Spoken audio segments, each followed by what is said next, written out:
I was reading, you had on your Twitter feed, you had posted the 2012 study that you were part of that keeps still getting quoted. So lack of exercise, major cause of chronic diseases. Is that what you did for your thesis, or was Yeah, that separate? that was a separate project. So when I was at University of Missouri, I worked with this guy, Frank Booth. And Frank is really a pioneer of what I would say the physical inactivity uh, science and physical inactivity physiology. Mhm. And basically, that is sort of it is the opposite of being active, but not exactly. And it's just saying that what we were really interested in is we know all of these different diseases are associated with physical inactivity, Mhm. but we don't really know what the trigger is. We don't have a smoking gun for those. Um, so a sort of analogy to that is once uh, smoking was determined to have like cause direct mutations in genes and have a direct cause to cancer, we Mhm. had sort of a smoking gun, and all sorts of public policy changed around the idea of smoking. Right, you can't smoke in bars anymore. Smoking in public places is sort of looked down upon, and it really changed the whole conversation around smoking. We don't have the same thing for inactivity. Like smoking, we know it's bad for you, but we Mhm. don't really have the sort of the smoking gun, unintended, I guess, that that can then allow like massive policy changes to get people to be more active. And part of that paper which we wrote, which I wrote with Frank, was to basically just take all of the evidence that we have, try to find all of the evidence we have, and all the different ways that inactivity is bad for us, and just put it all in one spot. And Mhm. that's why it's become a pretty highly cited paper, and it's a really good resource for students and researchers who are interested in, what are the effects of inactivity to have. I mean, I think we have over 450 references in that paper. Mhm. It took, like a year to write that thing, Mhm. and so it wasn't directly related to my thesis because it's not any original research. It's Right. more of a review paper, but it's related to sort of the topic and what I was studying while I was at University of Missouri. Yeah. So, I mean, how do you classify inactivity? Is it like, obviously, like so many people now, we work office jobs and sitting down all day. Do you classify it in terms of, I know steps is really popular right now as a measure of activity. Do you classify it in terms of steps? Do you like, how do you actually quantify somebody that's quote unquote inactive? Yeah, so that is a difficult question. And one of the reasons why I think the research has sort of struggled is because we use all these indirect measures of inactivity. Hmm. We use steps. Frequently, we use sitting time or TV watching time in Hmm. epidemiology studies for inactivity. But inactivity is essentially the lack of any sort of muscle contraction. So Okay. even walking would be something that would counter inactivity. Right. It doesn't necessarily have to be exercise that's countering inactivity. It can be just your sort of daily life and movement. So things that counter the sitting that we do, and I guess it's mostly defined by how much sitting that we do is how inactive we actually are going to be. So taking ways to sort of encourage standing, walking, being more active are all things that can counter an activity. But we don't have like a definition saying X amount of sitting is bad or X length of time is bad. Hmm. But you do see that even an hour of sitting can sort of really reduce some metabolic effects, some metabolic benefits you get from just moving around slightly. Yeah. So, I mean, would in an ideal world, um, do we structure our society and our I guess I'll say our cities more like European cities where there are less cars and more walkability? Or like, do you have like an idea of how, I mean, we've got walking desks and all these things, but like, have you thought about, you know, if you were to play I guess, play God, but like if you're in charge of the Sims and we're the Sims and you're redesigning our town, like what do you do that changes our everyday life? Yeah, you just have to, I think built-in environment is so important. So having, I mean, I'm not a psychologist, but I think a lot of the changes will have to sort of, make the active choice the easy choice, right? Right Okay, now, the active choice is not the easy choice. It's much easier to just get in the car and go rather than say take public transportation right. or ride bike to public transportation or things like that. And changing the environment of the cities itself is going to be critical to that. Mhm. Um, and so maybe that is, changing a work environment in which you only have standing desks and people just get used to it. Or there is just a culture of people taking walk breaks every hour. Uh, Mhm. so building that into sort of the environment, I think is going to be uh, the key thing if you're going to redesign, a city. It's really changing the built-in environment that makes the easy choice to be active, right? The hard choice is to get in the car and sit or things like that. Yeah, Right. Oh, I know it's not as easy as just saying, fix it. There's a lot of like there's so much like red tape yeah. and funding, and you already have infrastructure that's set up. I have a friend who actually went to Davis, and she does is it urban transport planning? She basically works on making. I think she still lives in Davis. I think anyway. She works on making the city more bikeable, Hmm. increasing like accessible, safe bike lanes and that kind of stuff. And I know here in Kansas City, our public transport is horrendous. I fortunately moved to a neighborhood that's much more walkable. Like I'm staring at the grocery store right now. It's that close Yeah. to my house. So I live in a very fortunate part of town, but much of our urban sprawl is you have to get in a car. And I kind of think about that in terms of, yeah, how do we make all of these suburbs more like the one that I live in? It's more walkable, just Well, yeah, just from a cultural you, standpoint.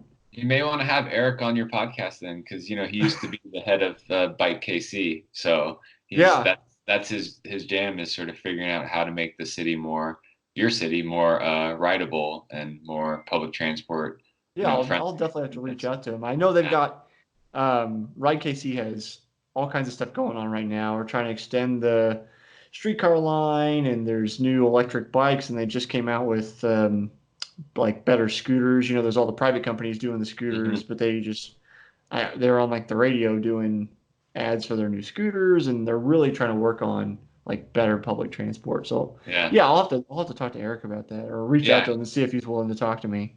There is no sort of one size fits all solution, and there's Right. no one sort of switch that you can flip, and then everybody's going to be, Everybody's active. out walking and happy and Yeah. active. Yeah, no, it's not perfect. It's a transition thing. I've seen a lot of things happening here, which I've been happy about. So it's just curious of your opinion there.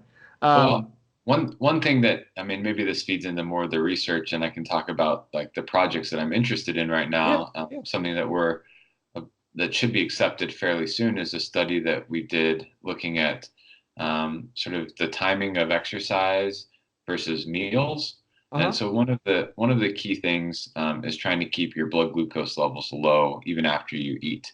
Okay. So we call that the postprandial hyperglycemia that normally comes from when you eat, something Mhm. with a bunch of carbs or even not with a ton of carbs with protein, you have a rise in blood glucose levels.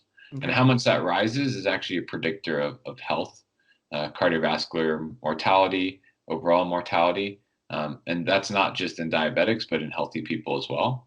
And so we're interested we know that exercise can lower blood glucose, and we know that even exercise, like moderate amount of exercise, an hour, say, of aerobic intensity can definitely lower and limit the rise in blood glucose. But we wanted to see how little exercise or could you do, and when would you want to do that? Would you Mhm. want to do that right before a meal, right after a meal, say 30 minutes after a meal? When's the ideal time to sort of get those muscles contracting and sort of get them ready to soak up the glucose? And so we looked at 30 minutes either before, right after, or 30 minutes after about a 500 calorie meal. Mhm. And the exercises that they did were really easy. In fact, not even exercise. Like one arm of the study was just standing. Mhm. Another arm was walking at like 2.3 miles per hour, so Okay. super slow. Yeah. And then the other arm was doing some body weight exercises. So just doing like 10 air squats, 5 lunges, 10 push-ups, and some sit-ups. Mhm. And we looked at then the blood glucose levels after the meal. And what we found is doing those exercises or those movements, that physical activity, right after the meal, regardless of what type of activity was the best way to lower blood glucose. So, so one of the recommendations that if you're going to be physically active or to try to minimize physical inactivity is to do it at a specific time and minimize that physical inactivity right after you eat. So Mhm. getting up and moving right after you have a meal seems to be important to sort of minimize that postprandial glucose spike that happens. Yeah. So yeah. You So know, I and was, I had seen suggestions that, um, like, say you go for a walk after a meal, like it aids in digestion, but I don't know that I had seen anything in particular about it affecting your blood glucose levels. yeah, and we're really interested in making this these very practical types of studies, Hmm. things that people can actually do in a very free living sort of environment. So Hmm. this was like a breakfast meal, and so there's all sorts of caveats with research, and this research has the caveat of it was a liquid breakfast meal, so Okay. does it apply to lunch and dinner? We can't really say right now. There's some sort of epidemiology evidence that it might, and then we don't really know, does this apply equally well to diabetics? Do they need the Right. same minimum amount of exercise? Maybe they need a little bit more. Maybe they have to walk a little bit faster. But it is a nice step forward, and we're going to continue to sort of explore this path. That's one of the things that I'm going to try to keep doing in the lab Hmm. at College of Idaho to explore this sort of really practical, free living, experimental stuff.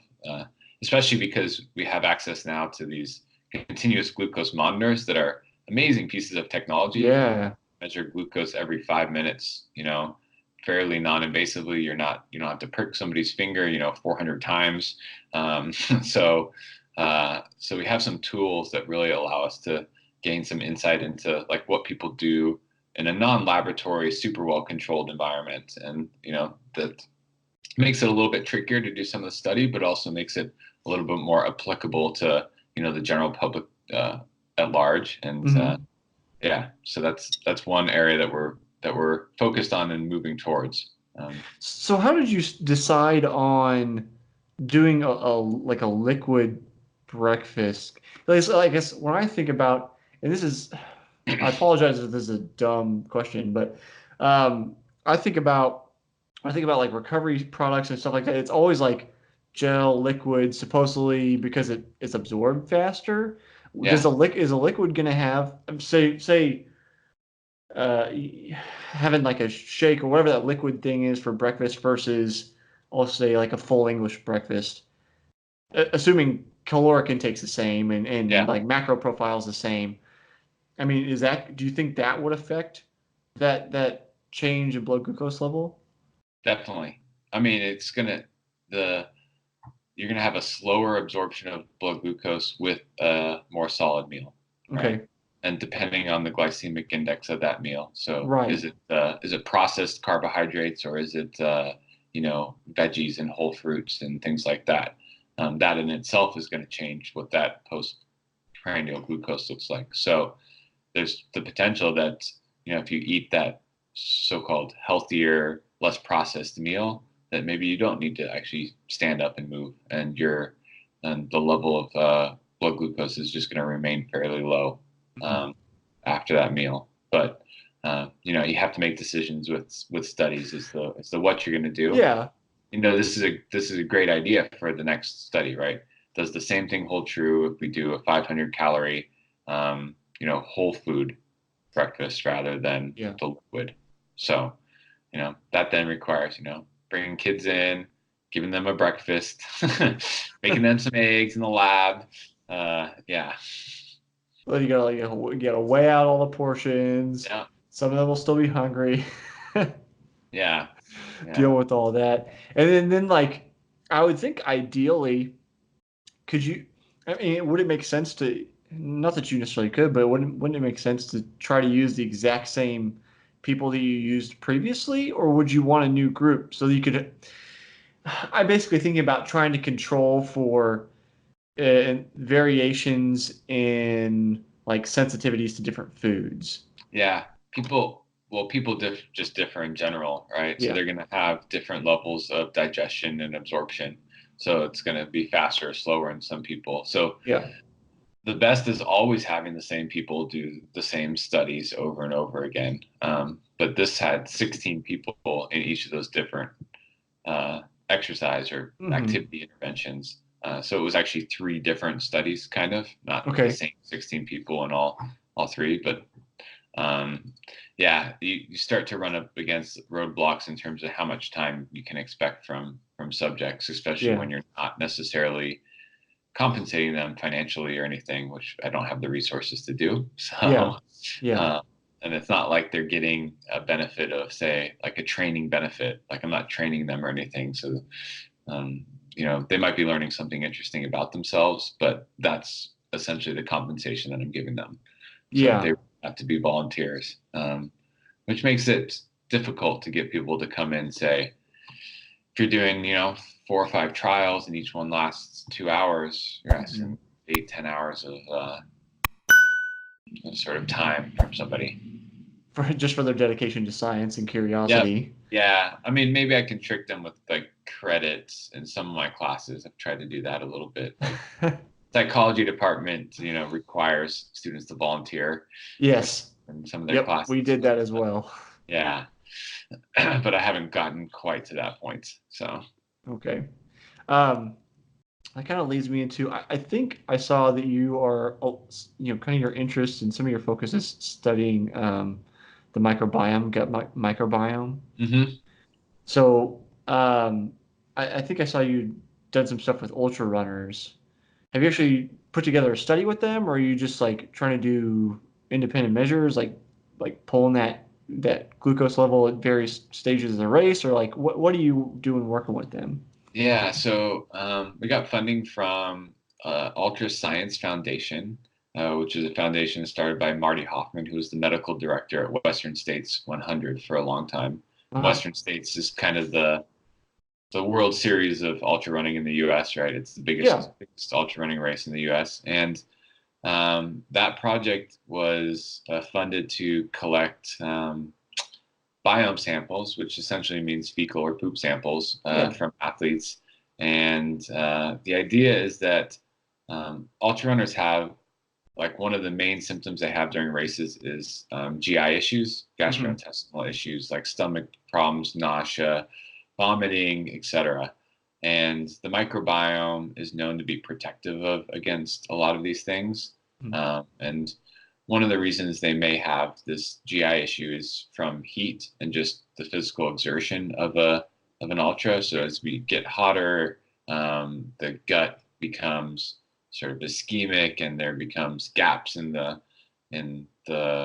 sort of intestinal wall that allow bacteria to sort of move from the gut into the circulation, and those bacteria can then induce a sort of pro-inflammatory, what we call